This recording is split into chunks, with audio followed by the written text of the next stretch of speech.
people have just had the experience of the age issue and the age question being a big relevant factor for the last president, Joe Biden.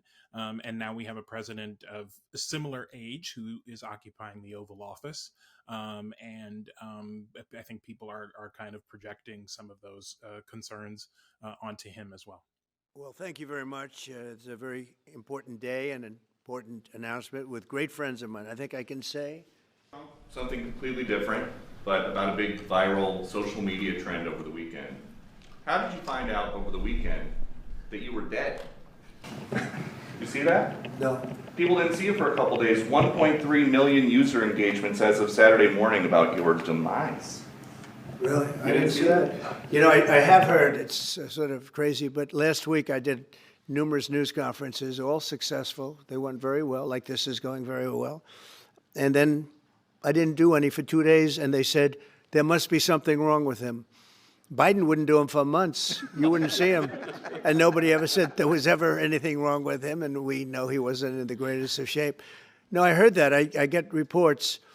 Now, you knew I did an interview that lasted for about an hour and a half with somebody, and everybody saw that was on one of your competitors.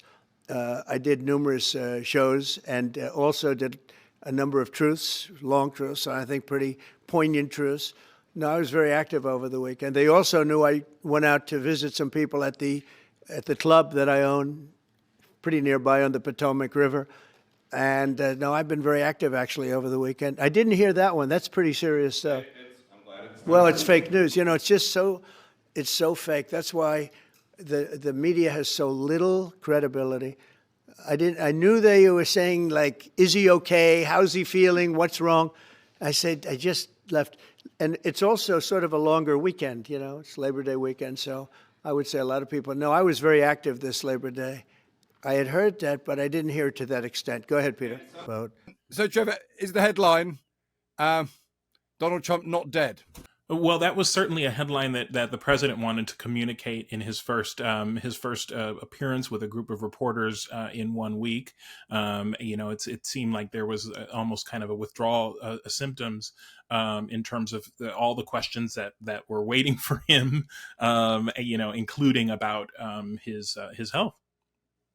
And how serious a story is that? I'm interested in that, Joe, because there are rumours about him. Is this an issue? Do you think that's starting to develop? I mean, I think what we're seeing here is that a lot of people have just had the experience of the age issue and the age question being a big relevant factor for the last president, Joe Biden, and now we have a president of a similar age who is occupying the Oval Office, I think people are kind of projecting some of those concerns onto him as well. And the problem for him is you live by the sword, you die by the sword. That was a major factor in his argument about Biden being Sleepy Joe, too old to cope, that he's made a great play of his own sort of virility in the role, hasn't he? Well, he has, and what he's also done is he has kind of, addicted to some degree the public or certainly the media on these constant appearances, him constantly talking. And we have to remember the last time he spoke with a group of reporters, it was a 3-hour long appearance. It was his longest recorded appearance on camera as a politician.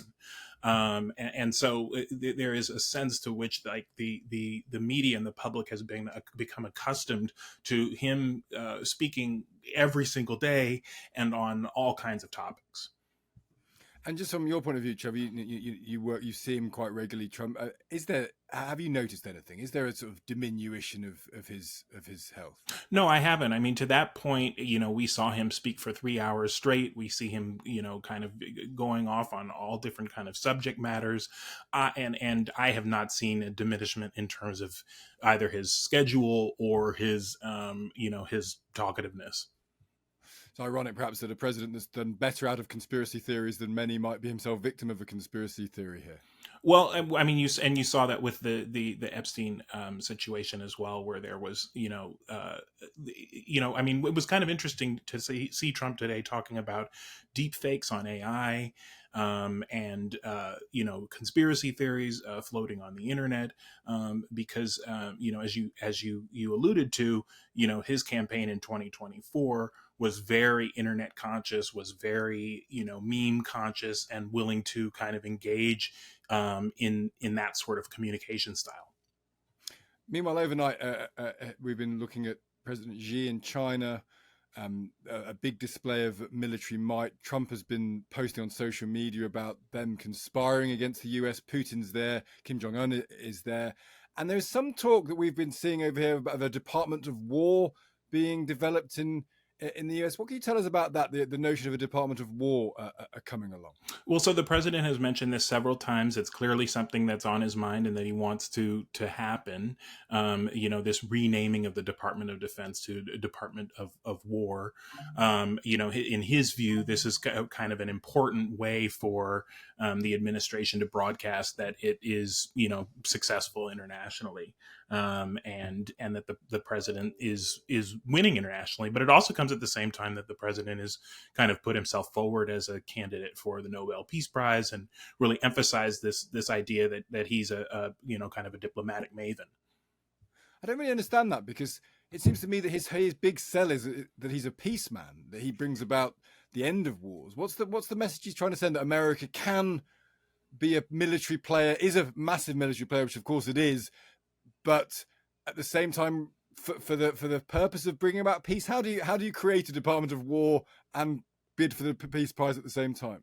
Well, I think a lot of his argument has been, like with the case with Iran, that by using a military action successfully but also briefly, that was able to kind of bring about an end to the conflict between Iran and Israel, for instance, or the military engagement that he's doing now in the Caribbean with Venezuela with drug gangs. All of these things are kind of limited engagement, kind of special operations, as opposed to kind of years long military involvement.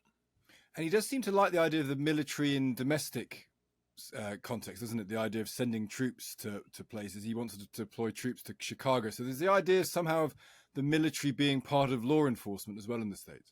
To some degree, yes. I mean, the military, Trump has been eager to use the military, first of all, along the border. They've created a massive kind of territory along the border that's considered military property, that allows the military to be involved in, deportation processes. And then we've also obviously seen the deployment of National Guard troops to liberal cities. We saw that in Los Angeles, California, and Trump has said now that he wants to do that in Chicago as well, to prevent crime. So no sign of him slowing down, though. Just finally, Trevor, there's nothing you've seen that suggests this is there's a new Donald Trump, a new weaker, more enfeebled Donald Trump emerging. No, that's not. I've seen no evidence of that. Trevor, we'll see what happens. Great to speak to you as ever. Thanks so much for taking the time. Thank you.